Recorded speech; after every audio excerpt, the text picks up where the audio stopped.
Aleluia, aleluia, aleluia. Aleluia, aleluia, aleluia. A palavra do Senhor permanece para sempre. E esta é a palavra que vos foi anunciada. Aleluia. Aleluia, aleluia, aleluia. Aleluia, aleluia, aleluia. O Senhor esteja convosco. Proclamação do Evangelho de Jesus Cristo segundo Lucas. Naquele tempo, os apóstolos disseram ao Senhor: aumenta a nossa fé. O Senhor respondeu: se vós tivesseis fé, mesmo pequena como um grão de mostarda, poderias dizer a esta moreira: arranca-te daqui e planta-te no mar, e ela vos obedeceria. Se algum de vós tem um empregado que trabalha a terra ou cuida dos animais, por acaso vai dizer-lhe quando ele volta do campo: vem depressa para a mesa? Pelo contrário, não vai dizer ao empregado: prepara-me o jantar, cinge-te e serve-me, enquanto eu como e bebo. Depois disso, tu poderás comer e beber? Será que vai agradecer ao empregado porque fez o que lhe havia mandado? Assim também vós, quando tiverdes feito tudo o que vos mandaram, dizei: somos servos inúteis, fizemos o que devíamos fazer. Assim também vós. Palavra da salvação. Glória a vós. Aleluia, aleluia, aleluia.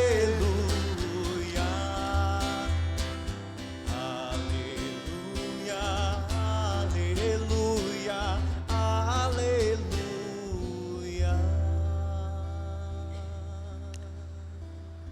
Nos recolhamos por um tempo em oração. Invoquemos do Espírito Santo o auxílio, para que Ele nos conceda a graça de compreender esta palavra e sermos por ela transformados. Hoje, agora, rezemos.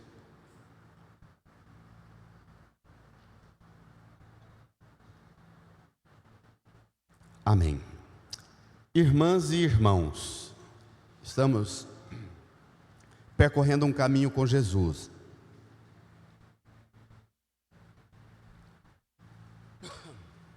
A voz vai chegando no limite.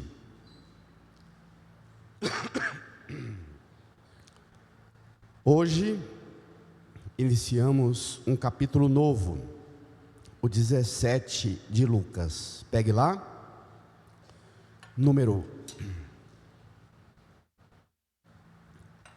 já volta, número 11 do seu folheto.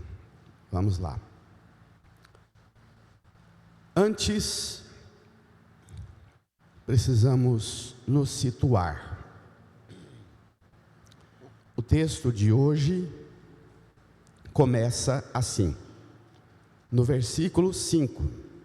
Vamos lá? Naquele tempo, os apóstolos disseram ao Senhor: aumenta a nossa fé. Espere lá.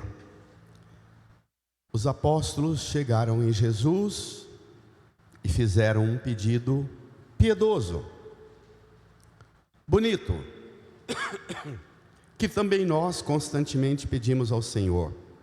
Ô Senhor, aumenta a minha fé. Quantas vezes nós já não dissemos isso? Mas aqui tem uma problematização mais delicada. O que é que estava acontecendo que fez com que os apóstolos sentissem a necessidade de pedir isso ao Senhor? Quando nós pedimos ao Senhor, aumenta a nossa fé, é porque tem alguma coisa acontecendo, não é? Se recorde aí num minuto, quais foram os momentos mais duros que você pediu isso ao Senhor? Volte lá, num minutinho, incline a sua cabeça e se recorde. Vai ser importante para entender esse evangelho. Quais momentos de sua vida você também disse a Jesus, disse a Deus: Senhor, aumenta a minha fé, dá a minha fé, fortalece a minha fé? O que estava acontecendo quando você pediu isso?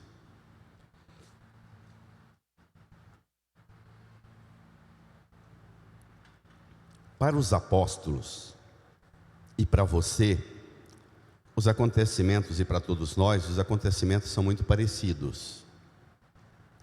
Nós acompanhamos numa sequência, desde o capítulo 9, depois até o 14, do 14 até agora o 17. Uma sequência de acontecimentos na vida dos discípulos e de Jesus, no caminho para Jerusalém, em que Jesus foi apresentando aos discípulos as exigências para o seguimento dele. A gente pode se recordar brevemente: quem quiser ser meu discípulo, mas não despreza pai, mãe, irmão, irmã, lembra? Filho, esposa, não é digno de mim. Quem não renuncia a si mesmo e não toma a sua cruz, não é digno de mim. Vós não podeis servir a Deus e ao dinheiro. Domingo passado nós vimos uma outra interpelação com a história, a parábola do rico e do pobre Lázaro, lembra? Falando-nos das exigências para o seguimento dele. Depois, nós estamos aí no versículo 5 do capítulo 17. Cito-lhes brevemente. No versículo 1 a 3, Jesus dirigiu uma advertência aos discípulos sobre o escândalo. É inevitável na igreja que haja escândalo, mas ai de quem escandaliza. Seguramente isso deixou os discípulos assustados. Do versículo 3 ao 4, ele repetiu a sentença do perdão. Se alguém pecar contra você, perdoa. Se pecar 70 vezes 7, perdoa 70 vezes 7. Então, é nesta conjuntura de exigências cada vez mais apertadas, mais explicitadas, mais radicalizadas, que os discípulos olham para dentro deles e pensam: com essa bagagem que eu tenho aqui, eu não dou conta desse segmento não. Eu preciso melhorar, eu preciso alcançar um volume maior de fé. E é engraçado porque às vezes a gente pede umas coisas para Deus e Deus atende, tá? Os discípulos pedem a Jesus: aumenta a nossa fé. E Jesus não atendeu aos discípulos aumentando a fé. Jesus vai responder aos discípulos uma questão muito mais profunda. Mais do que aumentar a sua fé, Jesus vai provocar dizendo: para você o que é fé?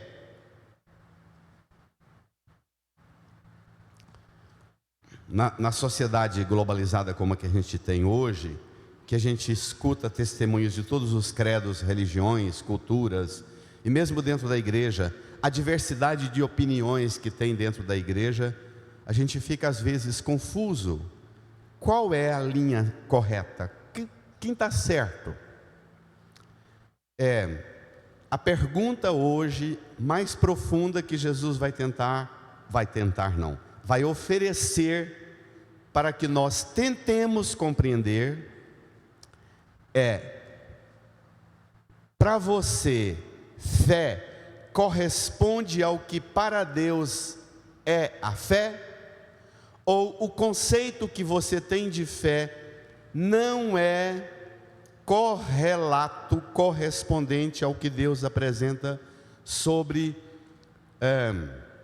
se você pegar todos os versículos da Bíblia que falam sobre fé, sobre crer, confiar, acreditar. Se você pegar todos os versículos, todas as palavras da Bíblia, colocar tudo numa linhagem de sequência, vou usar uma expressão mais caricata para facilitar, colocar tudo no liquidificador, que sumo vai dar? Que extrato vai dar? É o que Jesus vai apresentar agora. O que é fé para nós e para o mundo e o que é fé para Jesus. Para o mundo, fé virou uma coisa motivacional. A cultura coach, os padres coach, os pregadores da cultura da motivação, do faz que o resultado vem, investe que o resultado vem, organiza que é matemático, o retorno vem. A doutrina espírita fortemente infiltrada, sobretudo na classe média, por causa do estreito raciocínio da retribuição, porque o espiritismo é fortemente marcado pela doutrina da retribuição. A teologia protestante e pentecostal, fortemente isso, mas também na Igreja Católica isso é muito forte. Vamos lá? Os apóstolos piedosamente pedem: aumenta a nossa fé, concede-nos a fé. Jesus, num modo desconfortável, diz assim, versículo 6: o Senhor respondeu: se vós tivesseis fé. Para lá, vamos respeitar aí a vírgula. O Senhor respondeu: se vós tivesseis fé, vírgula. Espere. Se alguém lhe falar assim, se você tivesse fé, a pessoa falando isso para você, ela está levantando uma suposição de que você pode não ter fé. Nós, quando estamos em casa, no trabalho ou na família, a gente fala: se você tivesse juízo, você não falava uma coisa dessas, não é? Se você tivesse vergonha na cara, você não perguntava um trem desse para mim. Jesus está dizendo: o que vocês entendem por fé não corresponde ao que eu apresento a vocês sobre o que é a fé. Se vós tivesseis fé, agora vamos continuar, mesmo pequena, como um grão de mostarda, poderias dizer a esta moreira: brada, arranca-te daqui e planta-te no mar, e ela vos obedeceria. Então, nós sempre entendemos e interpretamos uma linha do que aparece na Escritura, que fé é uma força que me faz mandar e as coisas acontecerem. Aqui Jesus apresenta uma alternativa mais ampla. Se vós tivesseis fé, mesmo pequena como um grão de mostarda, o problema não é o tamanho da fé. Não precisa aumentar. A pergunta é se tem ou não tem. Se vós tivesseis fé, mesmo pequena como um grão de mostarda, compensaria vocês, pais e mães de criança, providenciarem uma sementezinha de mostarda e com uma fita do tipo transparente, durex, colar numa folha branca e pôr na geladeira, e ao longo da semana conversar com as crianças sobre o tamanho da semente de mostarda. Poderias dizer a esta moreira: arranca-te daqui e planta-te no mar. A conclusão: e ela vos obedeceria. O verbo mais importante deste versículo é que a fé gera obediência. A fé não gera mando, a fé gera obediência. A gente sempre escuta esse evangelho pensando em quem tem poder de mandar na amoreira. Mas você já tentou ficar no lugar da amoreira e Deus te mandando, arranca-te daqui e planta-te no mar, e você, sim senhor, não sei como, vai ser lá, minhas raízes, meu tronco, tenho noção, mas eu planto-me lá. Ter fé é de vez em quando passar por esses absurdos, que parece a coisa mais ilógica do mundo, Deus dizer para você, olha, não está dando certo assim, vai por ali. Você diz assim, não tem cabimento. Vocês pais e mães, vocês esposas e esposos, quantas vezes, com as coisas todas planejadinhas, organizadinhas, ordenadas, pensando agora é estabilidade, de repente vem um acontecimento na vida que diz a você, arranca-te daqui e planta-te ali, e você não tem noção do que vai ser, você só sabe que tem que ir. Isso existe? Fé, diz Paulo, não é ver a coisa às claras. Agora enxergamos confusamente, como neblina. Tateamos, diz Paulo, andamos tateando, como no meio de uma grande neblina. Mas sei que o verei claramente quando ele vier.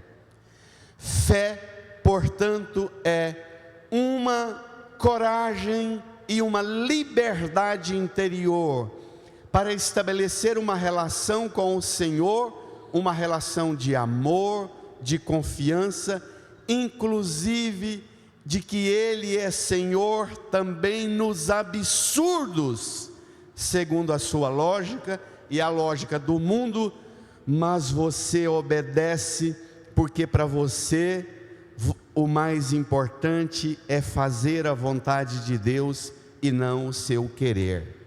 Tá claro? Vai, pode reagir.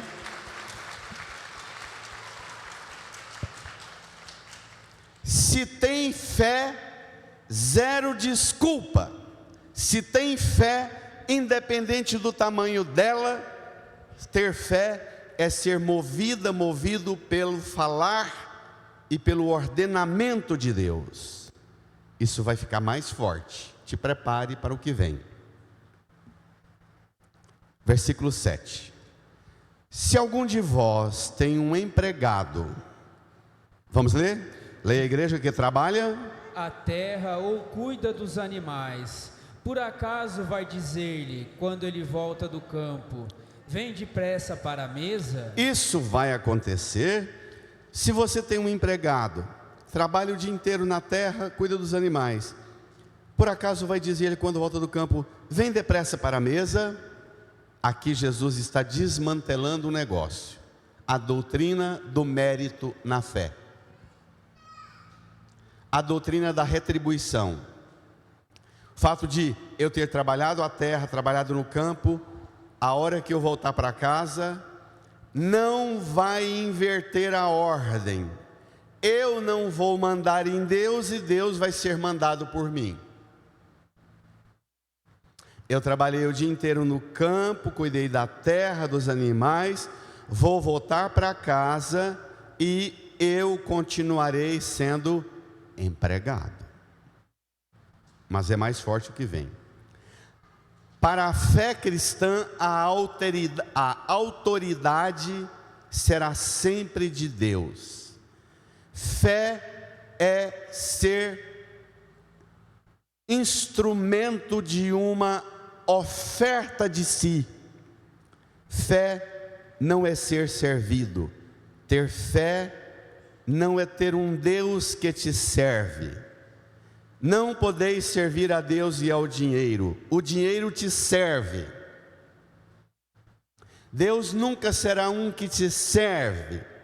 A relação sua com Deus será sempre da primazia de Deus, na proporção do que é a grandeza de Deus e a pequenez nossa. Versículo 8. Isso vai ser esclarecido de forma mais quase violenta. Pelo contrário, não vai dizer ao empregado, brada a igreja, leia. Prepara-me o jantar, cinge-te e serve-me, enquanto eu como e bebo. Depois disso, tu poderás comer e beber? Espere lá. Você vai receber o seu empregado e você vai dizer a ele: senta que eu vou te servir. Pelo contrário, não vai dizer-lhe: empregado, prepara-me o jantar, cinge-te, serve-me, enquanto eu como e bebo. Depois disso você pode comer e beber. Fique à vontade. Vou dizer uma das frases mais impactantes da minha vida, que maturou essa semana, lendo esse evangelho e as reflexões de Bento XVI. Na fé e na nossa relação com Deus, nós somos sempre o depois. Repito-o, na fé e na nossa relação com Deus, nós somos sempre o depois. Na fé cristã, a primazia será sempre a voz do Senhor, a voz de Deus. Mesmo quando tudo parece absurdo, mesmo quando tudo parece um silêncio insuportável, da primeira leitura de Abacuque. Senhor, até quando eu deverei gritar? Pegue lá rapidamente. Olha o que o profeta diz. Primeira leitura: Senhor, até quando clamarei sem me atenderes? Até quando devo gritar a ti violência sem me socorreres? Por que me fazes ver iniquidade quando tu mesmo vês a maldade?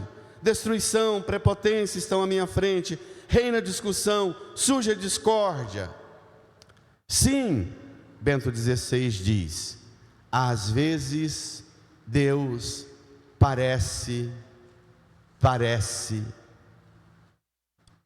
nos oferecer um silêncio insuportável. Diante do barulho do mal, da violência e das atrocidades do mal, o silêncio de Deus parece insuportável, diz Bento. E será sempre assim, porque o mal será sempre mais barulhento. Mas o mal nunca terá a última palavra, ele nunca será Senhor e nunca será Deus. Por isso Deus respondeu dizendo: escreve essa visão sobre tábua, para que possa ser lida com facilidade. Refere-se a um prazo definido, o desfecho vai vir, não falhará. Se demorar, espera, ela virá com certeza e não tardará. Quem não é correto vai morrer, mas o justo viverá pela fé. A última palavra não é do barulho do mal, a última palavra será do silêncio vitorioso e sem necessidade de barulho da parte da ternura de Deus. Amém? Amém. Isso é bonito demais. É o barulho da brisa suave que o profeta Elias escuta dentro da gruta, esperando Deus num terremoto, numa ventania, num fogo aterrador, desesperador. Deus não está no barulho, mas ele ouve o barulho como se fosse de uma brisa suave. Saiu e Deus passou. Deus é sempre muito discreto. Ele não precisa de se impor pelo barulho. Sim, Deus aparece em nossa vida, mas Ele será sempre Deus, e nós seremos sempre nós mesmos, o depois. Vamos lá? Volta ao Evangelho. Vocês depois, ao longo da semana, aprofundem um pouco o versículo 9 com as crianças, porque é importante, porque se refere a um tempo do trabalho escravo e da servidão que havia na cultura e no tempo de Jesus, e a escravidão foi um processo longo e difícil de ser superado. Jesus diz assim: será que vai agradecer ao empregado porque fez o que lhe havia mandado? Hoje a gente responde: sim, Senhor. Com o Senhor mesmo nós aprendemos a pedir por favor e agradecer, e a dizer muito obrigado. Jesus aqui entra na lógica do mundo, não para confirmar o mundo, mas para ajudar-nos a perceber uma coisa assustadora, que é o desfecho. Vamos lá? Versículo 10. Te prepare. Você nunca mais entenderá a fé do modo com que você carregou até hoje. Versículo 10. Assim também vós, quando tiverdes feito tudo que vos mandaram, dizei: brada. Somos servos inúteis, fizemos o que devíamos fazer. Aparece 2 vezes o verbo mandar, ter fé, porque lhe havia mandado, vai lhe agradecer. Quando tiverdes feito tudo o que vos mandaram. Fé, portanto, é um mando de Deus. O agir do empregado é o de cumprir a ordem de Deus. Por isso é que Jesus diz que quem quiser me seguir, renuncie a si. Não venha me seguindo para ir até a face de Deus e encontrar a face de Deus, para ter um Deus que vai ficar por conta de você.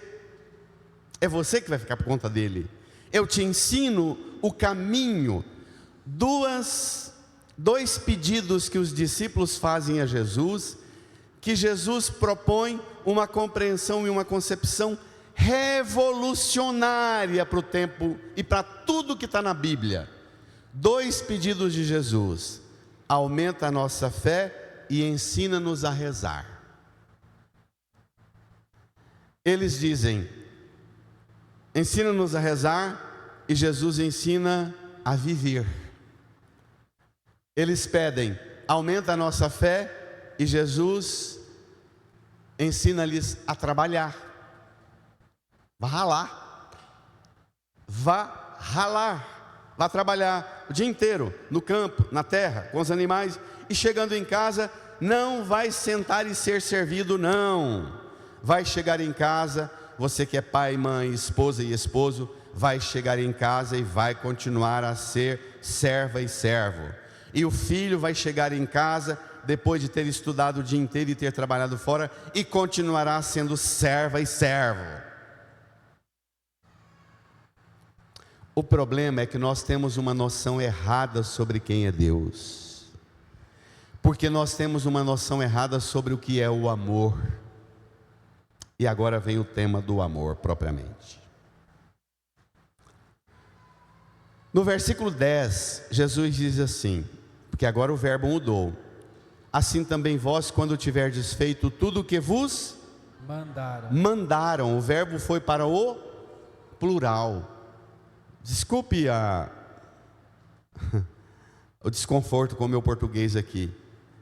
Quem mandaram? Por que agora não é Deus mandando, mas mandaram? Quem é que mandaram? As próprias expressões de Jesus nos evangelhos dizem para nós quem é que mandaram. A palavra de Deus, o Pai, o Filho, o Espírito Santo, a igreja. Sim, a igreja. A missão que você abraçou. De vez em quando você queria ir para um rumo, mas a missão que você abraçou de ser esposa e esposo, de ser pai e mãe, vai dizer para você: não dá para você ir por aqui por causa da missão que você abraçou. Volta para o seu caminho. A missão manda. O gemido do pobre Lázaro na porta da casa do rico também manda. Sai do conforto do seu banquete e vai lá cuidar dele. Vença o abismo aqui, que é mais fácil do que querer milagres extraordinários dos abismos lá no além, porque não vai ter, não é não? Vença os abismos aqui. Quem mandaram? A realidade de sofrimento de um irmão, de uma irmã, que eu preciso me dispor de tudo e ir ao encontro. Agora, propriamente o tema central. Dizeis: somos servos inúteis, fizemos o que devíamos fazer. Que significa este inútil? É um uma autodepreciação? Não. Jesus está apresentando uma visão antropológica negativa da pessoa humana, como certas correntes religiosas, certas espiritualidades, sobretudo do tempo medieval, que entendia o corpo como uma negação de qualquer coisa de Deus, o corpo como algo a ser mutilado porque não presta, precisa ser destruído, eliminado, só a alma que presta e mais nada. Não é essa visão não, porque para Jesus, se o corpo não tivesse dimensão de sacralidade, ele não precisava morrer para a ressurreição da carne. Se nós vamos ressuscitar em corpo e alma, é porque o corpo para Deus tem uma expressão do que a mão dele mesmo criou, fez-nos genuínas obras-primas, e cada um de nós, absolutamente diferente uns dos outros, todos somos imagem e semelhança de um Deus que não se define num quadradinho e num rótulo. Vai, pode reagir, Casarinha. Ser servo inútil é fugir da lógica do utilitarismo do mundo. Você é, se você é útil. Você tem que mutilar o seu corpo com plástica, porque o seu corpo tem que ter utilidade de sedução e de beleza para o mundo. Tem que atrair, tem que encantar. Você tem que ser útil o tempo inteiro. É criança ou é idoso, não tem utilidade, só dá trabalho, descarta. É deficiente, descarta. A nossa sociedade é a do utilitarismo. Jesus convida-nos à fé dos homens e mulheres inúteis. Olhe para a cruz. É Ele, por excelência, o servo inútil. É Ele. Inútil por quê? Primeiro, porque passou a sua vida só no meio dos últimos. Morreu do lado de 2 ladrões. Entregou sua vida na cruz para salvar o lixo dos pecadores atolados no pecado do mundo, que não valiam de nada e não prestavam nem para fazer oferta e oferenda de dinheiro no templo de Jerusalém. Tem coisa mais inútil do que isso? É Ele, por excelência, o servo inútil do Pai, que olhou para aquela decadência que éramos quando ainda pecadores e disse ao Pai: eu vou lá, eu pago o preço para recuperar aquilo que se tornou o lixo e a escória, inclusive da religião judaica. Eu volto lá para resgatar e para devolver a todo mundo a feição de Deus. A feição de Deus, que é amor, que é ternura, que é gratuidade, que é generosidade. Sim, com Jesus nós somos servas e servos inúteis, porque não vivemos uma vida centrada em nós mesmos.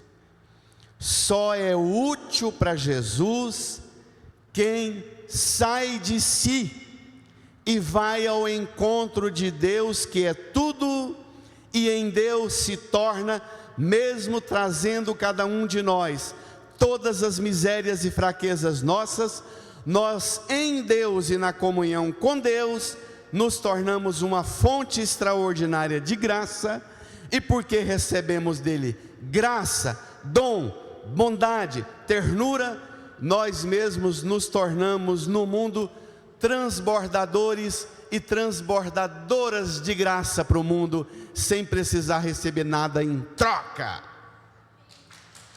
Amém? Amém. Se ninguém nunca reconhecer o que você faz, se ninguém nunca te elogiar, se ninguém nunca te aplaudir, se ninguém nunca te der um nome de praça, de rua, de prédio, se ninguém nunca te der um like, nunca, você não precisa de nada desta futilidade do mundo, porque você não doa a sua vida, e depois de trabalhar muito, você não volta para a sua família, não volta para o mundo e faz assim para ganhar aplauso, mas depois de fazer tudo o que você faz, você se volta para Deus, para Cristo, explicitado na simbologia do altar e principalmente da cruz. Você diz: obrigado, Senhor, eu pude fazer todo o bem que eu fiz, porque do Senhor eu não recebi outra coisa senão o bem. Eu não posso dar outra coisa, porque eu não tenho outra coisa para te dar. O que eu recebi foi isso: graça, dom, gratuidade, generosidade, perdão, amor, compaixão, misericórdia.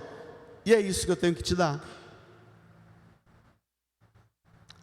Então, nós pais e os avós desgraçamos a vida de fé de nossos filhos e netos, dizendo: vem para a igreja, cumpre as leis de Deus direitinho, que o Papai do Céu vai te abençoar, e tudo que você sonha, Ele vai ajudar você a realizar.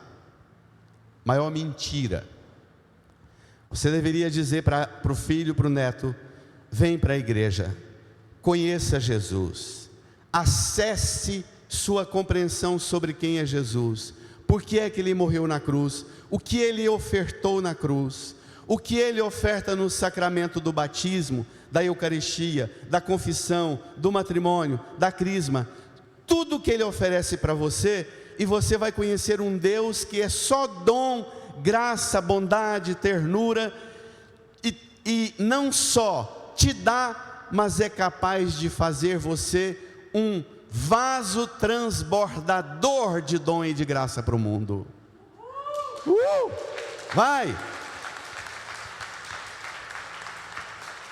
Isso aqui inverteria radicalmente a lógica. Primeiro, isso aqui iria falir muitas igrejas, porque esse tipo de pregação não dá dízimo, esse tipo de pregação não dá dinheiro, pode gerar santas e santos, mas inúteis para a lógica das ambições do mundo. Se nós contemplássemos Jesus assim, nós não precisaríamos ter tantas doenças, transtornos psicoemocionais de gente carente, que não foi reconhecido, que não foi elogiado, que não foi estimado, que não foi. Nós chegaríamos diante da cruz e diríamos sempre assim: Jesus, eu não preciso de nada, não preciso arrancar nenhum pedaço meu, não preciso acrescentar nada em mim, porque o que o Senhor fez por mim me fez experimentar um amor tão extraordinariamente grande, que tudo aquilo que eu considerava importante receber do mundo, agora para mim considero tudo inútil. Diz Paulo: por causa dele eu considero tudo lixo. Lixo. Aumenta a nossa fé. E Jesus não falou de fé no sentido que os discípulos dão à palavra fé. Falou em os verbos fazer, no campo, em casa, obedecer, trabalhar muito e ter coragem de declarar a própria inutilidade, servir sem reivindicar. A Zarinha lembrou um versículo ontem, Hebreus 5, 8, 9. Jesus, mesmo sendo filho de Deus, aprendeu o que significa a obediência por aquilo que sofreu.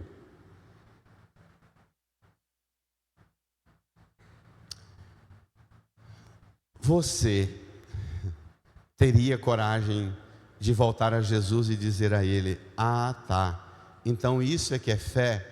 Então me aumenta a fé segundo o que o Senhor ensina que é fé? Ou você dirá assim: ah, isso não me interessa não, eu quero uma fé segundo aquela lógica do mundo. Você se recorda de gente que te amou e sem nunca pedir nada em troca, te deu tanto bem e tanta bênção de amor, de amizade, de afeto. Você já bebeu numa fonte dessa? Seu pai, sua mãe, um vô, uma avó. Quem não bebe nessa fonte da gratuidade, nunca vai saber o que é isso. Eu começo a chorar, facinho com isso. Aqui, minha gente, isso aqui revela a inutilidade do mundo, porque faz a gente ter coragem de dizer: nós somos servos inúteis. Mas não há nenhum inútil desse mundo que uma gota do sangue do Senhor não tem poder de fazer experimentar a extraordinária força do amor generoso de Deus.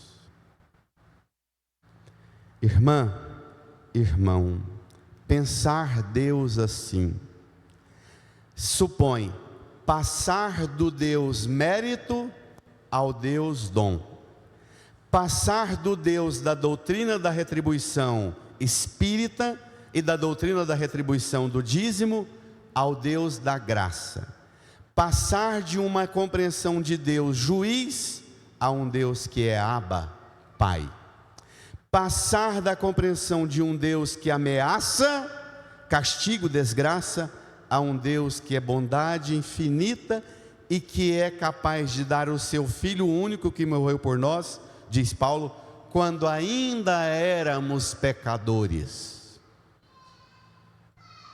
Isso aqui é uma travessia. Essa mudança de mentalidade, ela deveria ser chamada também, isso é Páscoa, isso é passagem, isso é travessia. A bondade escancarada e escandalosa de Deus. Os filhos das trevas são mais espertos em seus negócios do que os filhos da luz. Buscai primeiro o reino de Deus, e tudo mais vos será acrescentado. João 5,17, Jesus diz: meu Pai trabalha, eu também trabalho. Mateus 20:28, o Filho do Homem não veio a este mundo para ser servido, mas para servir e dar a sua vida em resgate de todos.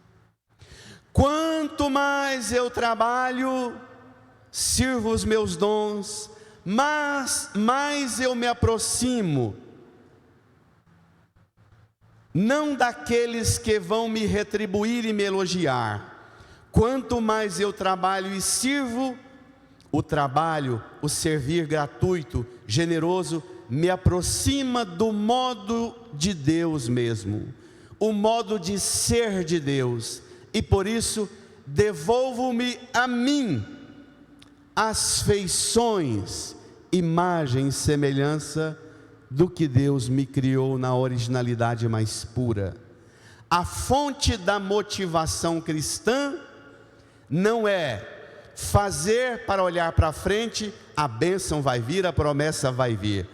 A fonte da motivação cristã não é olhar para frente e dizer vai vir, é olhar para trás e dizer obrigado, já veio. Obrigado, já veio. Obrigado, já veio. Vai, reage. Obrigado, já veio. E não há mal no mundo que será mais forte do que aquilo que o Senhor já ofereceu.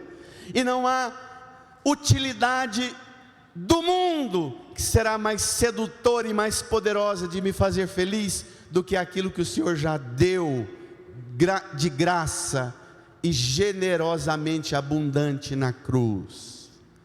A fonte da motivação cristã não é faz para o Papai do Céu te abençoar que você vai conseguir, mas conheça quem de verdade é o Papai do Céu, que você vai se tornar a coisa mais linda do mundo, sem nunca precisar de ganhar nada, porque já ganhou nele tudo. Aleluia! Reage. Repita a pergunta: você tem coragem de falar para Jesus de novo: sim, eu quero, aumenta a minha fé. Inclina a cabeça e reze. Põe a mão no coração.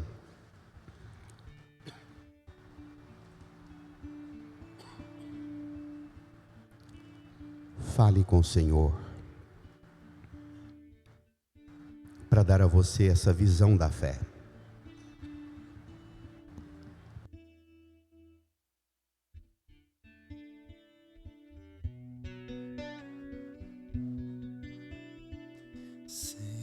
Senhor,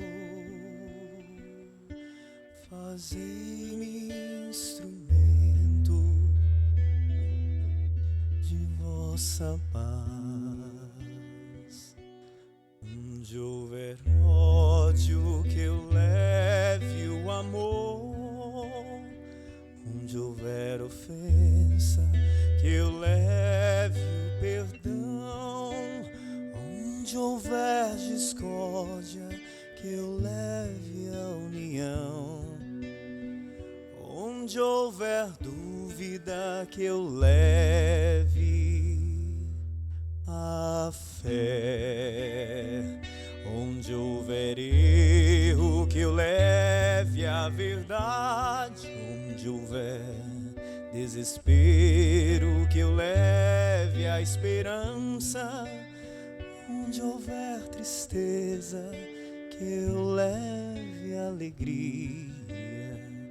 Onde houver trevas, que eu leve a luz. Ó Mestre, fazei que eu procure mais consolar que ser consolado, compreender que ser compreendido. Vamos cantar, amar, Amar que ser amado, pois é dando que se recebe, é perdoando, perdoando que se é perdoado, e é morrendo, e é morrendo que se vive para a vida eterna. de pé, voltados para a cruz, soltemos a voz. Ó Mestre, canta. Ó Mestre, Estenda a mão para a cruz. fazei que eu procure Canta. mais Consolar, consolar que ser consolado, compreender que ser compreendido. amar,